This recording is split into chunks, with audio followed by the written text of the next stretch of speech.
Shalom saudaraku yang dikasihi Tuhan Yesus Kristus.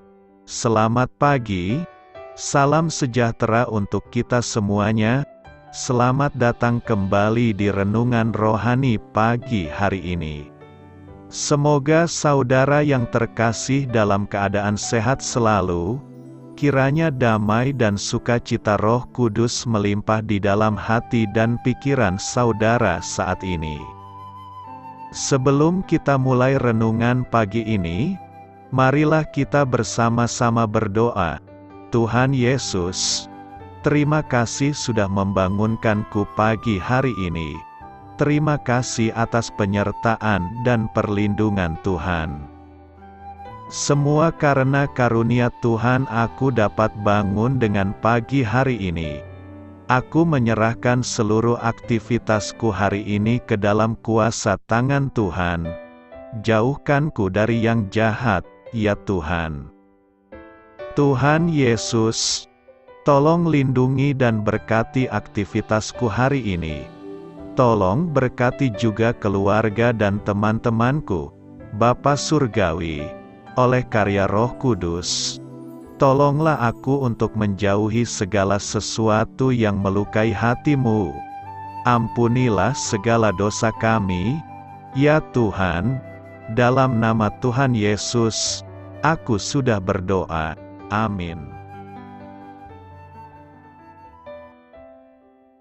Sahabat saudara rohani, pembacaan ayat emas Alkitab renungan kita hari ini terambil dari kitab Lukas 2 ayat 15 sampai dengan ayat 20. Setelah malaikat-malaikat itu meninggalkan mereka dan kembali ke sorga, gembala-gembala itu berkata seorang kepada yang lain, "Marilah kita pergi ke Betlehem untuk melihat apa yang terjadi di sana, seperti yang diberitahukan Tuhan kepada kita." Lalu mereka cepat-cepat berangkat dan menjumpai Maria dan Yusuf dan bayi itu, yang sedang berbaring di dalam palungan. Dan ketika mereka melihatnya, mereka memberitahukan apa yang telah dikatakan kepada mereka tentang anak itu. Dan semua orang yang mendengarnya heran tentang apa yang dikatakan gembala-gembala itu kepada mereka. Tetapi Maria menyimpan segala perkara itu di dalam hatinya dan merenungkannya. Maka kembalilah gembala-gembala itu sambil memuji dan memuliakan Allah karena segala sesuatu yang mereka dengar dan mereka lihat, semuanya sesuai dengan apa yang telah dikatakan kepada mereka. Ayat renungan pagi kita terambil dari kitab Lukas 2 ayat 15 sampai dengan ayat 20. Inti dari ayat emas renungan kita adalah, Maria menyimpan segala perkara itu di dalam hatinya dan merenungkannya. Mari kita mulai renungan pagi kita. Judul renungan kita hari ini adalah Satu hari setelah Natal. Renungan kita pada hari ini ditulis dan disusun oleh Sheridan Voysey. Mari kita mulai kisah inspiratif. Setelah pada hari Natal kita mengalami begitu banyak sukacita, mungkin ada sedikit kekecewaan yang kita rasakan keesokan harinya seperti yang pernah saya dan istri rasakan. Kami menginap satu malam bersama teman-teman tetapi kurang tidur. Lalu mobil kami mogok dalam perjalanan pulang. Kemudian salju turun. Kami pun harus meninggalkan mobil dan naik taksi pulang di tengah hujan salju dengan perasaan tidak nyaman. Bukan hanya kami yang merasa muram setelah hari Natal. Entah karena kebanyakan makan, radio yang tidak lagi menyiarkan lagu-lagu Natal, atau kenyataan bahwa hadiah-hadiah yang kita beli minggu lalu sekarang diskon setengah harga. Rasanya keajaiban hari Natal berlalu begitu cepat.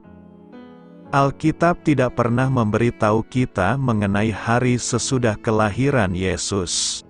Namun, kita dapat membayangkan bahwa setelah menempuh perjalanan panjang ke Betlehem, mencari penginapan, kesakitan Maria saat melahirkan, dan kunjungan mendadak dari para gembala, Maria dan Yusuf pasti sangat lelah. Namun, saya dapat membayangkan, saat menimang sang bayi yang baru lahir, Maria teringat pada kemunculan malaikat berbulan-bulan sebelumnya, doa berkat yang diucapkan Elizabeth, dan kesadarannya sendiri akan rencana Allah bagi bayinya. Maria merenungkan semua itu di dalam hatinya, dan itu pasti meringankan rasa lelah dan sakitnya hari itu. Kita semua akan mengalami hari-hari yang mengecewakan, bahkan mungkin satu hari setelah Natal. Seperti Maria, marilah kita menghadapinya dengan merenungkan Dia yang telah datang kepada kita untuk menerangi dunia selama-lamanya dengan kehadirannya. Marilah kita renungkan di dalam hati kita, kapan Anda cenderung merasa muram setelah mengalami sukacita besar?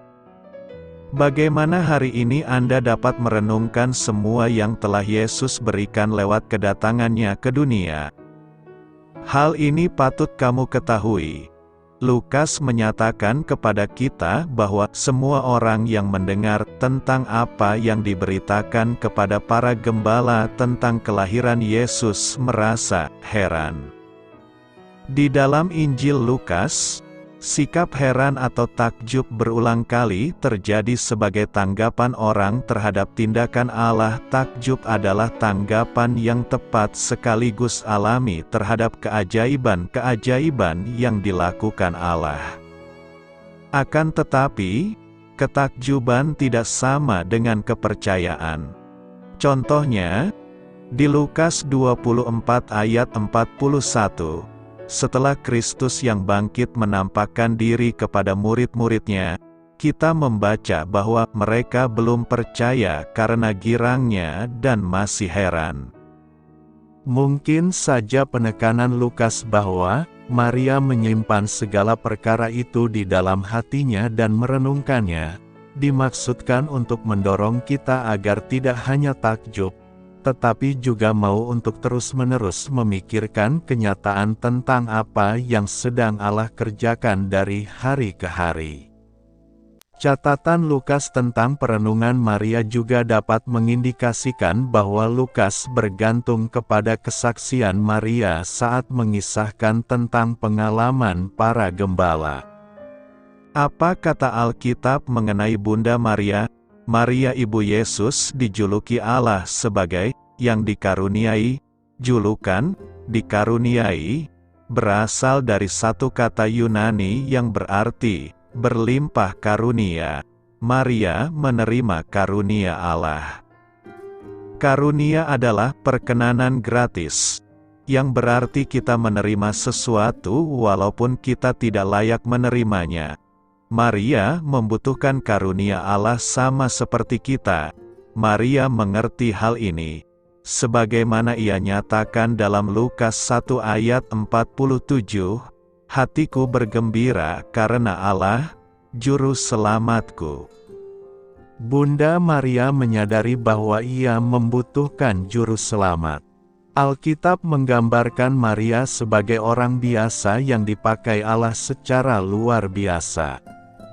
Ya, memang Maria adalah wanita yang saleh dan dikaruniai oleh Allah. Pada waktu yang sama, Maria juga merupakan manusia yang berdosa yang membutuhkan Yesus Kristus sebagai juru selamatnya, sama seperti manusia lain. Maria tidak mempunyai hodrat tak berdosa. Alkitab tidak pernah berkata bahwa kelahiran Maria beda dengan kelahiran manusia biasa. Maria adalah seorang perawan yang melahirkan Yesus, tetapi ide tentang keperawanan Maria yang abadi tidak alkitabiah. Matius 1 ayat 25 ketika menulis tentang Yusuf menjelaskan ia tidak bersetubuh dengan dia sampai ia melahirkan anaknya laki-laki dan Yusuf menamakan dia Yesus. Kata "sampai" menjelaskan bahwa Yusuf dan Maria bersetubuh setelah Yesus dilahirkan. Maria masih merupakan perawan hingga kelahiran Sang Juru Selamat, namun Yusuf dan Maria mempunyai beberapa anak setelah Yesus dilahirkan. Yesus mempunyai 4 saudara tiri, Yakobus, Yusuf, Simon, dan Yudas. Yesus juga mempunyai 4 saudara tiri, Yakobus, Yusuf, Simon, dan Yudas. Yesus juga mempunyai saudari tiri, walaupun nama mereka tidak disebutkan atau dirinci jumlahnya. Allah memberkati dan mengaruniai Maria dengan memberinya beberapa anak, dan di dalam adat setempat hal itu merupakan indikator akan berkat yang dilimpahkan Allah bagi seorang wanita. Pada suatu waktu ketika Yesus sedang berkhotbah, seorang wanita di tengah himpunan peserta menyatakan, "Berbahagialah ibu yang telah mengandung engkau dan susu yang telah menyusui engkau." Tidak ada kesempatan lebih baik bagi Yesus untuk menyatakan bahwa Maria layak dipuji dan dijunjung tinggi. Apakah respon Yesus? Yang berbahagia ialah mereka yang mendengarkan firman Allah dan yang memeliharanya. Bagi Yesus, ketaatan terhadap firman Allah lebih penting dibandingkan wanita yang melahirkan juru selamat. Di dalam Alkitab, Yesus ataupun tokoh lainnya tidak pernah memberi perintah untuk memuji, memuliakan, atau meninggikan Maria. Saudara sepupu Maria, Elisabet, memuji Maria di dalam Lukas 1 ayat 42-44. Namun pujian tersebut berdasar pada karunia yang ia dapatkan sebagai wanita yang melahirkan Sang Mesias, bukan kemuliaan Maria secara pribadi. Setelah Elisabet selesai, Maria juga memuji Tuhan akan perhatiannya pada orang-orang yang sederhana, serta belas kasihannya dan kesetiaannya. Banyak yang mengira bahwa Maria merupakan salah satu sumber informasi Lukas dalam penulisan Injilnya. Lukas merekam kisah di mana malaikat Gabriel mengunjungi Maria dan memberitahunya bahwa Maria akan melahirkan seorang putra yang akan menjadi juru selamat. Maria tidak mengerti karena ia merupakan perawan. Ketika Gabriel memberitahu Maria bahwa anak itu akan dibuai oleh Roh Kudus, Maria menjawab, "Sesungguhnya aku ini adalah hamba Tuhan. Jadilah padaku menurut perkataanmu itu." Lalu malaikat itu meninggalkan dia. Respon Maria percaya dan siap tunduk pada rencana Allah. Kita juga seharusnya memiliki iman yang setara pada Allah dan mengikuti Dia dengan yakin. Dalam menggambarkan peristiwa kelahiran Yesus dan respon mereka yang mendengar pesan para gembala tentang Yesus, Lukas menulis, Maria menyimpan segala perkara itu di dalam hatinya dan merenungkannya. Ketika Yusuf dan Maria membawa Yesus ke bait, Simeon menyadari bahwa Yesus adalah Sang Juru Selamat dan memuliakan Allah. Yusuf dan Maria kagum akan ucapan Simeon.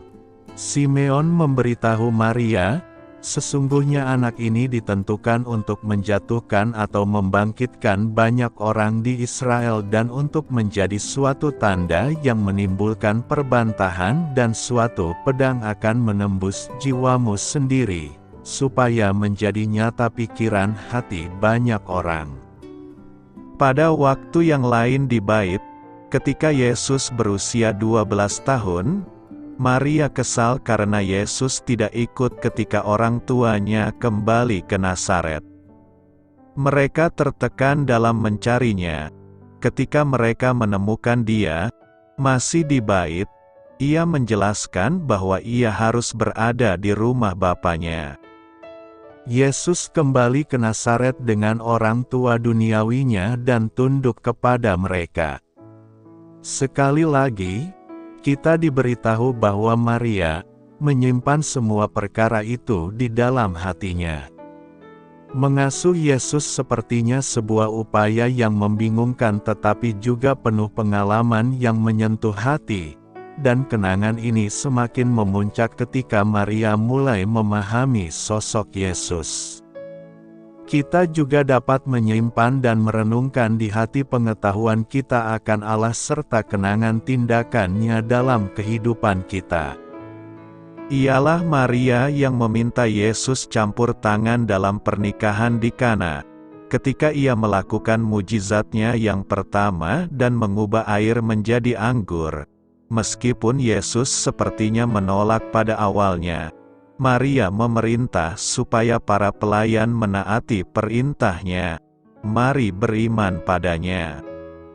Di tengah pelayanan publik Yesus, keluarganya mulai prihatin. Markus 3 ayat 20-31 mencatat, "Maka datanglah orang banyak berkerumun pula, sehingga makan pun mereka tidak dapat." Waktu kaum keluarganya mendengar hal itu, mereka datang hendak mengambil dia, sebab kata mereka ia tidak waras lagi. Ketika keluarganya tiba, Yesus menyatakan bahwa mereka yang melakukan kehendak Allah adalah keluarganya. Saudara Yesus tidak mempercayainya sebelum ia disalib. Namun setidaknya 2 di antaranya percaya setelah itu, Yakobus dan Yudas, penulis kitab Perjanjian Baru. Tampaknya Maria mempercayai Yesus di sepanjang hidupnya. Ia hadir pada peristiwa penyaliban ketika Yesus mati, dan peristiwa itu sejalan dengan nubuat Simeon tentang suatu pedang akan menembus jiwa di atas salib. Yesus meminta Yohanes mengambil alih perannya sebagai putra Maria, dan Yohanes membawa Maria ke rumahnya. Maria juga berada bersama para rasul pada hari Pentakosta.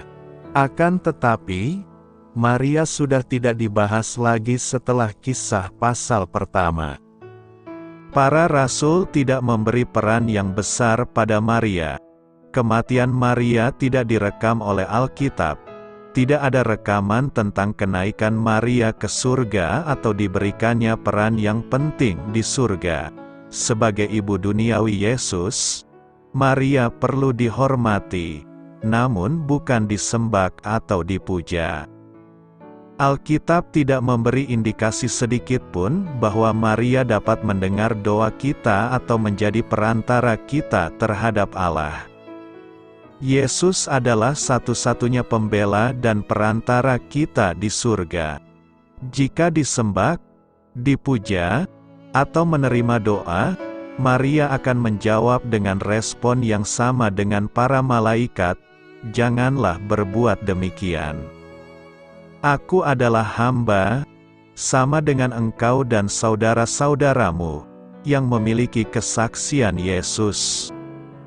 Sembahlah Allah. Maria sudah memberi teladan dengan mengarahkan puji sembah, hormat, dan pujaannya kepada Allah saja.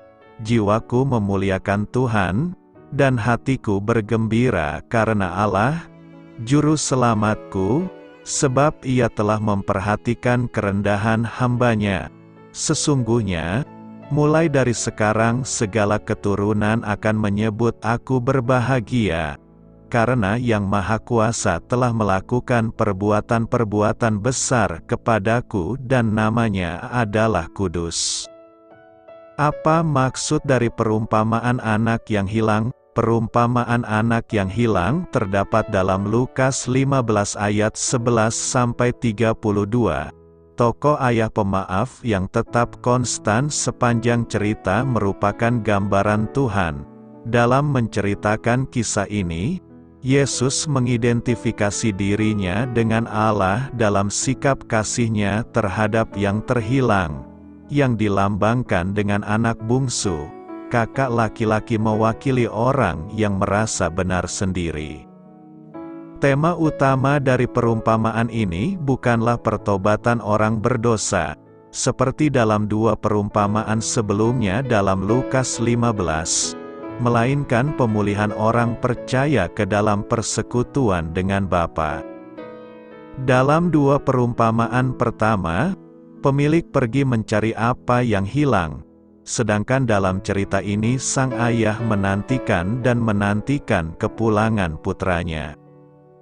Kita melihat perkembangan melalui tiga perumpamaan dari hubungan 1 dalam 100 menjadi 1 dalam 10. Menjadi 1 dalam 1 menunjukkan kasih Tuhan kepada setiap individu dan perhatian pribadinya terhadap seluruh umat manusia. Kita melihat dalam kisah ini kemurahan hati ayah menutupi keberdosaan anak laki-lakinya, karena kenangan akan kebaikan ayahlah yang membawa anak yang hilang itu bertobat. Yesus menceritakan kisah perumpamaan anak yang hilang dalam Lukas 15 ayat 11 berkata, "Adalah seorang mempunyai 2 anak laki-laki." Dalam Lukas 15 ayat 12, anak bungsu meminta kepada ayahnya bagian harta warisannya, yang jumlahnya akan menjadi setengah dari apa yang akan diterima oleh kakak laki-lakinya. Dengan kata lain, anak bungsu meminta sepertiga dari harta warisan. Meskipun dia berhak meminta, itu bukanlah tindakan yang penuh kasih sayang, karena itu menyiratkan bahwa dia berharap ayahnya mati. Alih-alih menegur putranya, sang ayah dengan sabar mengabulkan permintaannya. Ini adalah gambaran Allah membiarkan orang berdosa menempuh jalannya sendiri. Seperti anak yang hilang, kita semua memiliki ambisi yang bodoh untuk menjadi mandiri, yang merupakan akar dari orang berdosa yang terus-menerus berbuat dosa. Keadaan berdosa adalah penyimpangan dan jarak dari Tuhan. Keadaan yang penuh dosa juga merupakan tempat ketidakpuasan yang terus-menerus. Dalam Lukas 12 ayat 15 Yesus berkata, "Hati-hati waspadalah terhadap segala jenis keserakahan. Hidup seseorang tidak bergantung pada banyaknya harta bendanya." Anak bungsu dalam perumpamaan itu belajar dari pengalaman pahit bahwa ketamakan membawa pada kehidupan yang penuh ketidakpuasan dan kekecewaan. Ia juga belajar bahwa hal yang paling berharga dalam hidup adalah hal yang tidak dapat kita beli atau gantikan. Dalam Lukas 15 ayat 13 anak bungsunya melakukan perjalanan ke negeri yang jauh.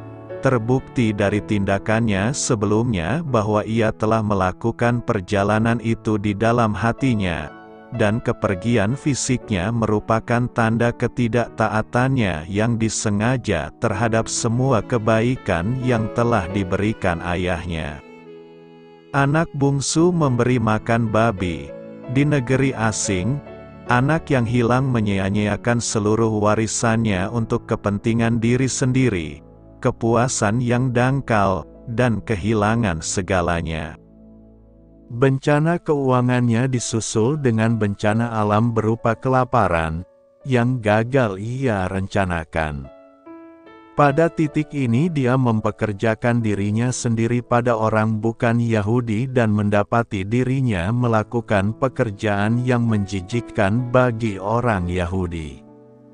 Tak perlu dikatakan lagi, anak yang hilang itu pasti sangat putus asa hingga rela mengambil posisi yang menjijikkan itu. Dia dibayar sangat sedikit dan menjadi sangat lapar sehingga dia ingin makan makanan babi. Terlebih lagi, dia tidak dapat menemukan belas kasihan di antara orang-orang yang telah dia pilih sebagai miliknya. Tidak ada seorang pun yang memberinya apapun. Rupanya, begitu hartanya hilang, teman-temannya pun ikut musnah. Bahkan binatang-binatang najis pun keadaannya lebih baik daripada keadaannya pada saat itu.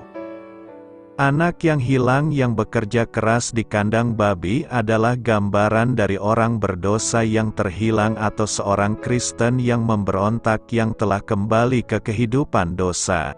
Akibat dosa tidak pernah indah. Anak yang hilang mulai merenungkan kondisinya yang menyedihkan. Dan dia menyadari bahwa bahkan para pelayan ayahnya pun memiliki keadaan yang lebih baik. Keadaannya yang menyakitkan membantunya melihat ayahnya dari sudut pandang baru. Harapan mulai muncul di hatinya. Kesadaran anak yang hilang mencerminkan penemuan orang berdosa bahwa, tanpa Allah, tidak ada harapan. Ketika orang berdosa sadar, maka terjadilah pertobatan, disertai kerinduan untuk kembali bersekutu dengan Allah. Sang putra menyusun rencana tindakan, dan itu menunjukkan bahwa pertobatannya sungguh-sungguh. Ia akan mengakui dosanya dan ia akan melepaskan haknya sebagai anak dan mengambil kedudukan sebagai hamba. Dia menyadari bahwa dia tidak punya hak untuk mendapatkan restu dari ayahnya, dan dia tidak punya apapun untuk ditawarkan kepada ayahnya kecuali kehidupan yang mengabdi. Sekembalinya ke rumah, anak yang hilang bersiap untuk bersujud di kaki ayahnya dan memohon belas kasihan, dan memohon posisi sebagai pelayan. Ayah dalam perumpamaan anak yang hilang sedang menunggu anaknya kembali.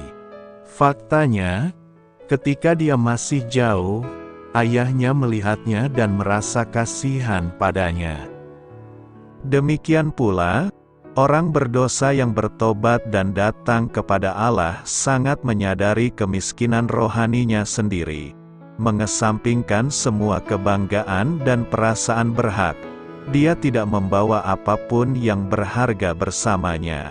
Satu-satunya pemikiran orang berdosa adalah menyerahkan dirinya pada belas kasihan Allah Sang Ayah. Dia berlari ke arah putranya yang bandel, memeluknya, dan menciumnya.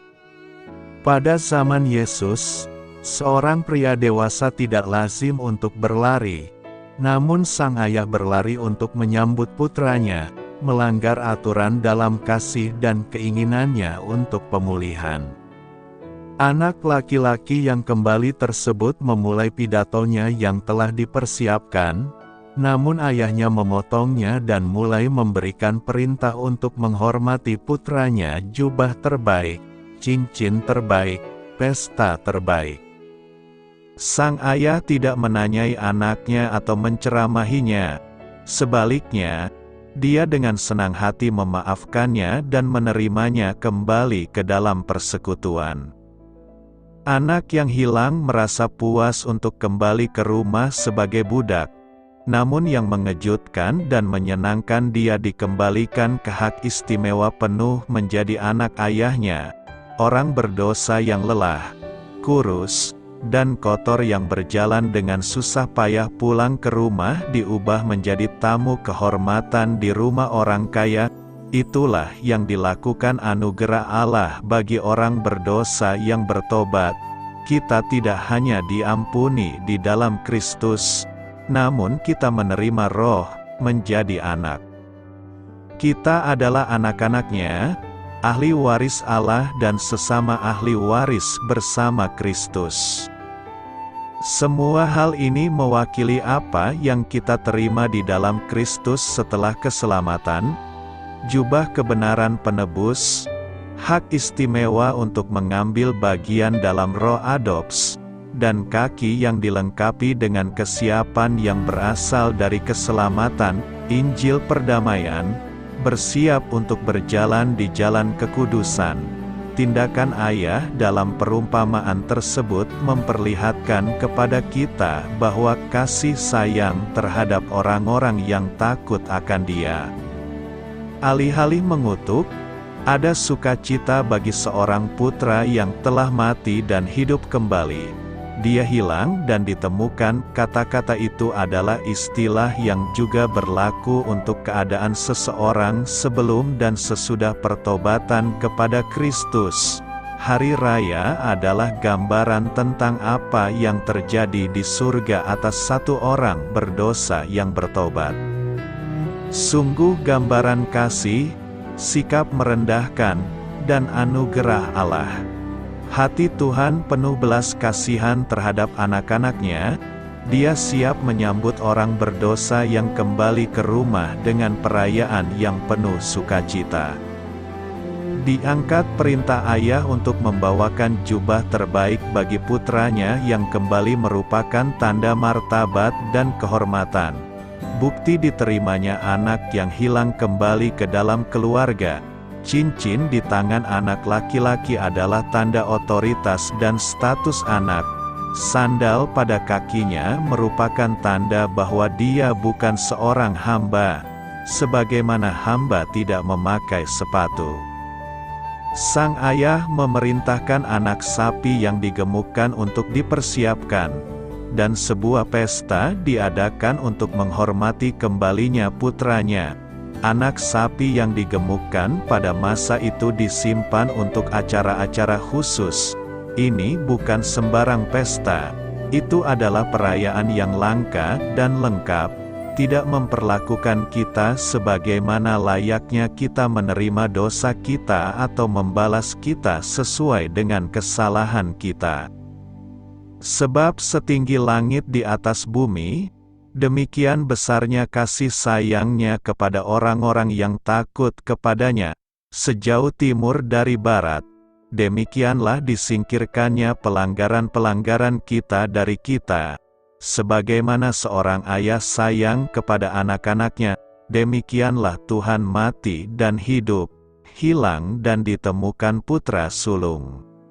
Tokoh terakhir yang tragis dalam perumpamaan anak yang hilang adalah anak sulung. Saat anak sulung pulang dari ladang, dia mendengar musik dan tarian.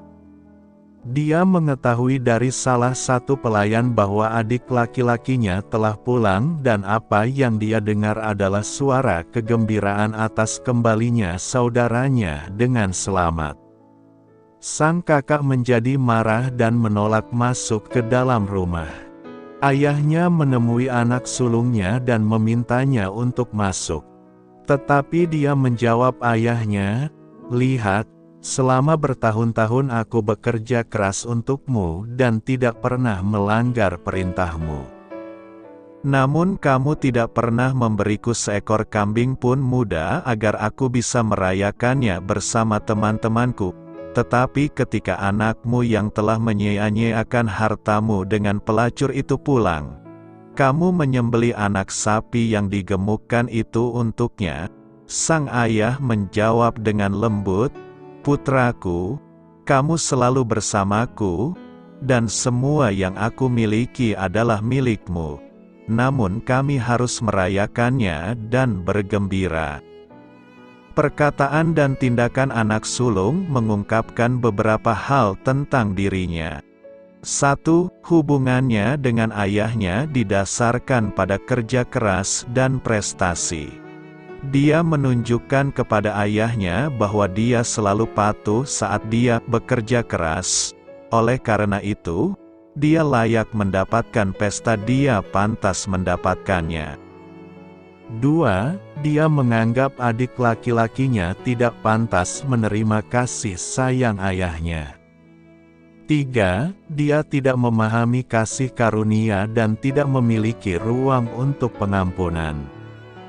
Faktanya, demonstrasi kasih sayang terhadap saudaranya membuatnya marah. Saudaranya tidak pantas mendapat pesta.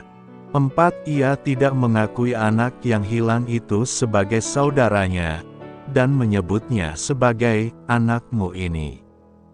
5. Ia menganggap ayahnya pelit dan tidak adil.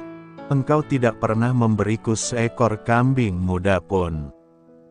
Perkataan sang ayah bersifat mengoreksi dalam beberapa hal. Satu putra sulungnya hendaknya mengetahui bahwa hubungan mereka tidak didasarkan pada kinerja. Anakku, kamu selalu bersamaku dan segala milikku adalah milikmu. 2. Anak sulungnya harus menerima saudara laki-lakinya sebagai bagian dari keluarga. Sang ayah menyebut anak yang hilang sebagai saudaramu ini. 3. Putra sulungnya dapat menikmati pesta kapanpun dia mau, namun dia tidak pernah memanfaatkan berkah yang dimilikinya. 4. Anugerah itu perlu dan pantas. Kami harus merayakannya. Orang Farisi dan ahli Taurat, yang disebutkan dalam Lukas 15 ayat 1, digambarkan sebagai kakak dalam perumpamaan tersebut. Secara lahiriah, mereka menjalani kehidupan yang tidak bercela, namun di dalam hati sikap mereka sangat buruk. Mereka menganggap hubungan mereka dengan Tuhan didasarkan pada kinerja mereka, dan mereka menganggap diri mereka layak menerima perkenanan Tuhan tidak seperti para pendosa yang tidak layak di sekitar mereka. Mereka tidak memahami kasih karunia dan bahkan menjadi marah karenanya. Mereka tidak punya ruang untuk pengampunan. Mereka tidak melihat adanya hubungan kekerabatan antara orang berdosa dan diri mereka sendiri. Mereka memandang Tuhan agak pelit dalam nikmat-Nya, dan mereka menganggap, jika Tuhan menerima pemungut pajak dan orang berdosa ke dalam keluarganya, maka Tuhan tidak adil.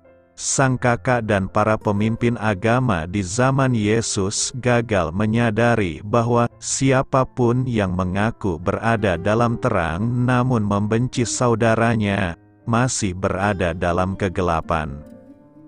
Siapapun yang mengasihi saudaranya, hidup dalam terang, dan tidak ada sesuatu pun dalam dirinya yang dapat membuatnya tersandung. Tetapi barang siapa membenci saudaranya, ia berada dalam kegelapan. Dia tidak tahu kemana dia pergi, karena kegelapan telah membutakannya. Perumpamaan anak yang hilang adalah salah satu gambaran paling indah tentang kasih karunia Allah dalam kitab suci. Kita semua telah berbuat dosa dan kehilangan kemuliaan Allah. Kita semua adalah anak-anak yang hilang karena kita lari dari Tuhan, dengan egois menyia-nyiakan sumber daya kita, dan, sampai taraf tertentu, berkubang dalam dosa. Tapi Tuhan siap mengampuni. Dia akan menyelamatkan orang yang menyesal, bukan melalui perbuatannya tetapi melalui kasih karunia-Nya, melalui iman. Itulah pesan inti perumpamaan anak yang hilang. Fokus sang kakak adalah pada dirinya sendiri dan pelayanannya sendiri. Akibatnya, dia tidak merasakan kegembiraan atas kedatangan kakaknya ke rumah. Dia begitu terhanyut oleh keadilan dan kesetaraan, seperti yang dia lihat, sehingga dia gagal melihat nilai dari pertobatan dan kepulangan saudaranya. Sang kakak telah membiarkan kepahitan mengakar dalam hatinya hingga ia tidak mampu menunjukkan belas kasihan kepada kakaknya. Kepahitan itu juga menyebar ke dalam hubungan-hubungan lain, dan dia tidak mampu mengampuni dosa yang dirasakan ayahnya terhadap dirinya. Daripada menikmati persekutuan dengan ayah, saudara laki-laki, dan komunitasnya, sang kakak malah tinggal di luar rumah dan menahan amarahnya. Betapa menyedihkannya memilih kesengsaraan dan keterasingan dibandingkan pemulihan dan rekonsiliasi. Segala bangsa memuji dan memuliakan Allah. Hari ini kita merayakan hari lahir Tuhan Yesus di kota Bethlehem. Kelahiran Yesus membawa sukacita besar bagi para malaikat, gembala, orang Majus dan kita semua pengikutnya. Pada ibadah dan perayaan Natal ini kita akan diterangi tema, segala bangsa memuji dan memuliakan Allah. Tema ini hendak menjelaskan bagi kita bahwa kelahiran Yesus ke dunia ini memobilisasi semua umat manusia untuk memuliakan Allah. Pesan ini menunjukkan bahwa kelahiran Yesus bukanlah suatu berita yang terbatas pada kelompok atau bangsa tertentu, tetapi untuk semua orang. Kabar baik ini bersifat universal dan relevan bagi setiap individu, tanpa memandang latar belakang atau kebangsaan. Misalnya saja, berita kelahiran Yesus pertama kali diberitakan malaikat Tuhan adalah kepada para gembala di ladang. Gembala-gembala, yang dianggap sebagai kelompok yang sederhana dan rendah, merespons kabar baik ini dengan sukacita dan kegembiraan. Mereka tidak hanya merayakannya sendiri, tetapi juga mengajak orang lain untuk turut serta merasakannya. Ini menunjukkan bahwa kegembiraan dan pujian kepada Allah bersifat bersama-sama dan dapat dibagikan dengan orang lain. Dengan demikian, makna segala bangsa memuji dan memuliakan Allah adalah bahwa kabar baik tentang kelahiran Yesus adalah kabar baik universal yang mengundang semua orang untuk bersama-sama merayakannya, mengakui kasih dan kemuliaan Allah yang melibatkan semua orang, dan menemukan kegembiraan di dalamnya. Pertanyaan kita adalah bagaimanakah cara gembala memuji dan memuliakan Allah? Kitab Lukas 2 ayat 15-20 mencatat cara para gembala memuji dan memuliakan Allah setelah mereka melihat dan mengalami keajaiban kelahiran Yesus di Betlehem. Berikut adalah cara para gembala tersebut memuji dan memuliakan Allah, seperti yang terdapat dalam teks tersebut. Pertama, para gembala berperilaku positif. Setelah menerima kabar dari malaikat tentang kelahiran Mesias, gembala-gembala langsung merespons secara positif. Mereka pergi dengan segera untuk melihat apa yang telah diumumkan kepada mereka. Respons positif ini mencerminkan ketaatan mereka terhadap pesan ilahi.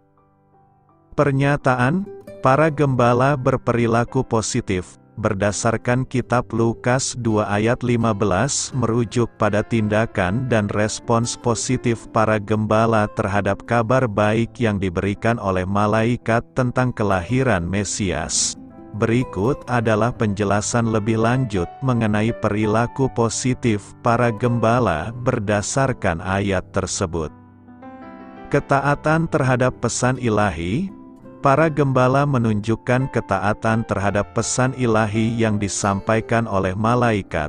Mereka tidak ragu atau menunda, melainkan merespons dengan segera. Ketaatan ini menunjukkan kepercayaan dan kesediaan untuk mengikuti petunjuk Tuhan. Tindakan cepat dan antusias.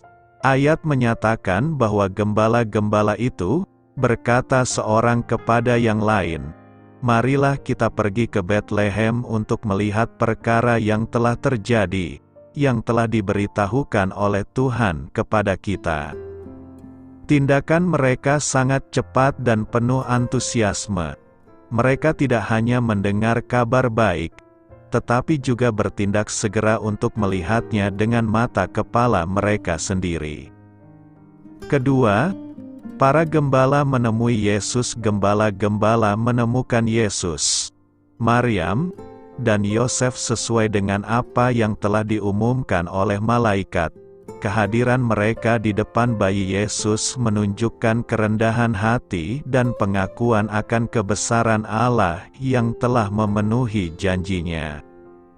Makna dari pernyataan, para gembala menemui Yesus, berdasarkan kitab Lukas 2 ayat 16 adalah bahwa gembala-gembala itu secara fisik mendatangi tempat di mana Yesus dilahirkan, yang diidentifikasi sebagai palungan, dan mereka bertemu langsung dengannya. Beberapa aspek makna ini dapat dijelaskan sebagai berikut. Tindakan konkret, pernyataan ini menunjukkan bahwa gembala-gembala tidak hanya mendengar kabar baik tetapi bertindak secara nyata dan langsung. Mereka pergi ke tempat yang telah diindikasikan oleh malaikat, yaitu Bethlehem, dan menemui Yesus secara fisik. Keintiman dengan keluarga kudus. Gembala-gembala itu menemui Maria, Yusuf, dan bayi Yesus dalam situasi yang intim dan sederhana, di dalam suatu tempat yang disebut sebagai palungan. Ini mencerminkan kehadiran mereka di tempat-tempat yang sederhana dan keintiman dengan keluarga. Kudus, realitas kelahiran Mesias. Menemui Yesus di dalam palungan menekankan realitas kelahiran Mesias, bukan di dalam istana megah atau tempat yang mencolok, tetapi dalam keadaan kerendahan dan kesederhanaan, sesuai dengan gambaran bahwa Mesias datang sebagai anak Allah yang rendah hati. Verifikasi dan kesaksian langsung. Gembala-gembala itu memberikan kesaksian langsung terhadap kebenaran kabar baik yang mereka terima dari malaikat. Dengan menemui Yesus secara langsung, mereka memverifikasi bahwa apa yang telah diumumkan oleh malaikat adalah kenyataan. Ketiga, para gembala berbagi kabar baik. Setelah melihat dan mengenal Yesus, gembala-gembala tidak menyimpan kabar baik tersebut untuk diri mereka sendiri.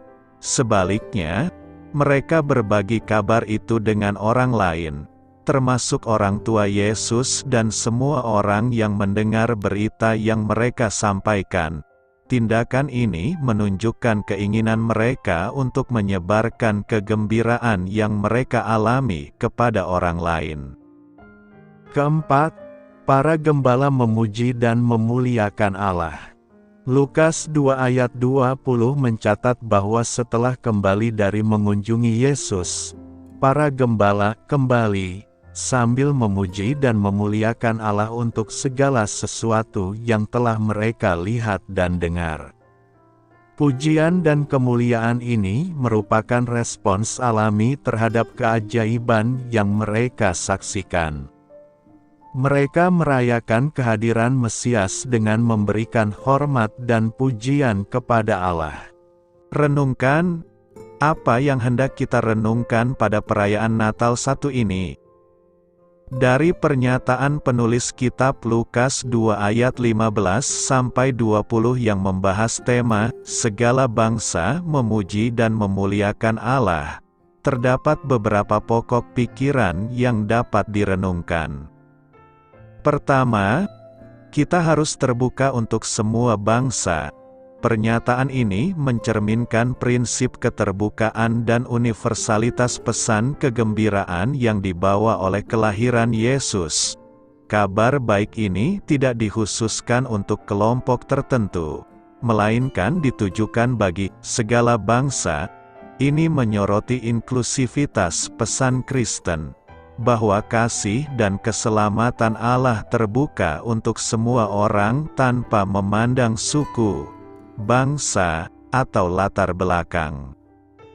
Kedua, kita harus memberi respons positif terhadap pesan ilahi. Gembala-gembala memberikan teladan dalam merespons pesan ilahi. Mereka tidak hanya mendengarkan, tetapi juga bertindak dengan segera dan bersemangat. Sikap responsif ini merupakan teladan bagaimana umat harus merespons panggilan atau kabar baik yang diterima dari Allah. Ketiga, kita harus memuliakan kebesaran Allah dan kehadiran Mesias. Pujian dan kemuliaan yang diberikan oleh para gembala menunjukkan pengakuan akan kebesaran Allah dan keajaiban kelahiran Mesias. Ini mengajarkan kita untuk selalu menghormati dan memuliakan Allah dalam setiap aspek hidup kita, terutama saat kita menyaksikan tanda-tanda kebesarannya. Keempat, Kita harus mau berbagi kebahagiaan dengan orang lain. Gembala-gembala tidak menyimpan kebahagiaan mereka sendiri. Sebaliknya, mereka berbagi kabar baik tersebut dengan orang lain. Ini mengingatkan kita untuk tidak hanya menikmati berkat pribadi, tetapi juga berbagi kasih Allah dengan sesama. Kebahagiaan sejati dapat ditemukan dalam pelayanan dan berbagi dengan orang lain. Karena itu, melalui khotbah ini, kita dapat diinspirasi untuk membuka hati dan pikiran kita untuk menerima pesan kasih dan kebaikan Allah, merespons dengan kepatuhan dan sukacita, serta berbagi kebahagiaan tersebut dengan semua orang di sekitar kita. Pembahasan, berita kepada semua orang. Demikianlah memaknai Natal, karena pada segala konteks Allah melalui malaikatnya menyerukan berita Natal tersebut. Kata Natal berasal dari ungkapan bahasa Latin Dies Natalis, atau hari lahir, dan setiap orang memiliki Dies Natalis, mengulang dan mengenang kembali kelahiran itu. Namun pada perayaan Natal kali ini bukanlah hanya mengulang kembali atau mengenang kembali kelahiran Yesus, tetapi membangkitkan roh atau semangat kelahiran Yesus itu. Natal tidak hanya sekedar perayaan bulanan, namun Natal adalah perjalanan panjang, dan itu terjadi dahulu dan akan berlaku untuk seterusnya. Disinilah letak kebanggaan orang Kristen serta berani memuji dan memuliakan Tuhan di dalam kehidupan sehari-hari. Natal berisi pemujian dan penuh kemuliaan Tuhan. Penjelasan Nats, hari ini telah lahir bagimu Juru Selamat, yaitu Kristus, Tuhan, di kota Daud. Inilah berita pertama bagi para gembala di padang. Siapa yang tidak takut jika para malaikat menampakkan dirinya kepada sekelompok penjaga domba di padang dan tiba-tiba memberitakan kelahiran Tuhan Yesus dengan penegasan Juru Selamat? Dalam pikiran saya, apa urusannya para penggembala mengetahui kelahiran bayi mungil di kota Daud? Kurun waktu berjaga malam, mereka hanya memikirkan bahwa domba-dombanya aman dari terkaman serigala. Keseharian mereka pun tentu akan jarang bersentuhan dengan masyarakat kota, karena mereka akan mengabdikan dirinya untuk menjaga dan memelihara domba-dombanya. Artinya tidak ada dampak yang sangat luas jika berita kelahiran Yesus diberitakan kepada para penggembala ini. Menurut hemat saya, ada 3 alasan kenapa kepada mereka diberitakan kelahiran itu. Pertama, tentu profesi seorang penggembala harus berjaga di malam hari. Mereka tidak akan tidur karena memastikan dombanya aman. Kedua, keberpihakan Yesus kepada semua golongan, baik para penggembala yang memiliki kasta terendah, dan juga orang Majus dari timur yang memiliki keahlian meneliti bintang. Ketiga, karakter yang siap siaga dan peka terhadap keamanan domba-dombanya. Demikian juga sebagai Kristen yang selalu terjaga akan kedatangan Yesus Kristus. Para gembala pergi melihat Yesus. Mereka cepat-cepat ke tempat di mana Yesus dilahirkan dan terbaring di palungan. Peristiwa kedatangan mereka juga menjadi penting untuk kita pelajari sebagai bagian dari pesta Natal itu sendiri. Sebab kedatangan dan kehadiran mereka bukan hanya sekedar melihat Yesus atau sedang bersenang-senang seperti layaknya jika ada yang sedang baru melahirkan. Mereka menceritakan ulang bahwa malaikat Tuhan telah memberitahukan akan kelahiran Yesus. Mereka yakini bahwa yang lahir itu adalah Juru Selamat dunia. Dan itulah yang mendasari mereka kenapa cepat-cepat datang ke kandang domba itu. Demikianlah Maria menyimpan dan merenungkan peristiwa itu di dalam hatinya. Lalu di mana posisi kita saat datang memenuhi pesta Natal? Apa alasan utama kita untuk berpesta di sana? Saya teringat dengan tulisan Andar Ismail dalam tulisannya Selamat Natal. Merayakan Natal kelihatannya gampang, tetapi sebetulnya susah atau beresiko dan berbahaya. Dan beliau menuliskan beberapa daftar bahaya merayakan Natal jika tidak pada kebenaran. Salah satu di antaranya adalah kemunafikan Natal. Kedatangan kita atau perayaan Natal, kita perlu diuji kembali tentang apa yang mendasari kita untuk memestakan Natal pada hari ini. Memuji dan memuliakan Allah. Ternyata bukan pada saat hendak ke sana mereka mendapat kesan dan pesan. Setelah mereka kembali mereka juga diberkati. Ayat 20. Maka kembalilah gembala-gembala itu sambil memuji dan memuliakan Allah karena segala sesuatu yang mereka dengar dan mereka lihat, semuanya sesuai dengan apa yang telah dikatakan kepada mereka. Demikianlah pertemuan atau persekutuan Natal yang berdampak. Tidak mudah bagi kita memuji Tuhan, sebab di dalamnya berisi pengakuan secara jujur dan benar. Sebab tanpa kita sadari banyak yang terjebak dalam perayaan Natal. Ketika terpilih sebagai bagian dari panitia Natal, donatur Natal, cenderung kita menonjolkan diri bahkan meniadakan Tuhan. Kemuliaan Tuhan telah berubah menjadi kemuliaan manusia, yang harusnya memuji Tuhan berubah ingin dipuji. Penutup. Natal harus diberitakan secara konsisten sebagai malaikat atau utusan Tuhan, sebab si pendengar siapapun dia harus merasakan kemuliaan Tuhan lewat berita itu. Kekuatan pemberitaan yang secara serius dan konsisten diharapkan dari kita sebagai hamba Tuhan.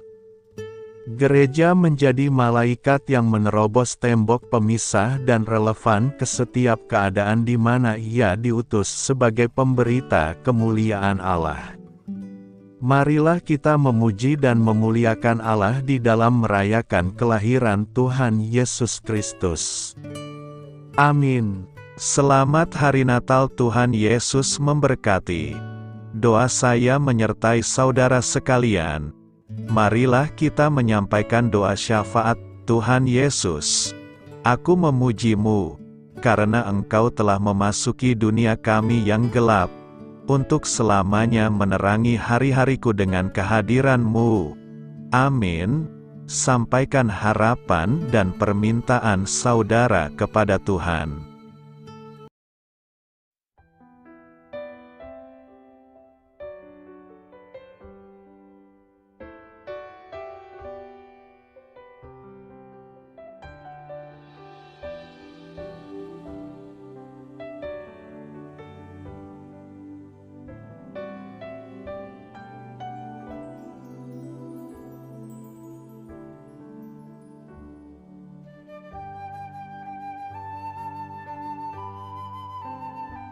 Marilah kita renungkan sahabat saudara rohani. Demikianlah renungan firman Tuhan pagi hari ini. Semoga menjadi berkat dalam hidup kita. Dan sebelum kita memulai segala aktivitas kita pagi hari ini, marilah kita berdoa. Selamat pagi Bapa, malam hari telah berganti pagi. Kehidupan baru telah Engkau berikan kembali bagi kami. Bapa Surgawi, tolonglah aku menyadari kebutuhan orang lain, supaya aku dapat membagikan apa yang telah Engkau berikan kepadaku. Pada saat aku membutuhkan, berilah aku keyakinan bahwa Engkau akan mencukupkanku, melalui orang-orang yang mengasihi-Mu, bukan karena kami pantas atau layak, namun karena kasih karunia-Mu kami boleh ada, sebagaimana kami ada di pagi hari ini. Terima kasih Tuhan, atas kesempatan baru yang telah Tuhan berikan kepada kami. untuk bisa memperbaiki diri agar kami bisa lebih layak di hadapan-Mu. Hari ini kami serahkan semua perkara dan kesulitan yang akan kami lalui ke dalam tangan-Mu. Biarkanlah kami bisa memuliakan-Mu dalam segala aktivitas yang akan kami lakukan. Amin. Biarlah firman Tuhan menjadi pengingat untuk kita semua, bahwa tuntunan dari Roh Kudus akan selalu memberi jalan keluar bagi setiap permasalahan hidup kita, dan memberi kedamaian di hati kita. Sampai jumpa di renungan pagi saudara rohani berikutnya.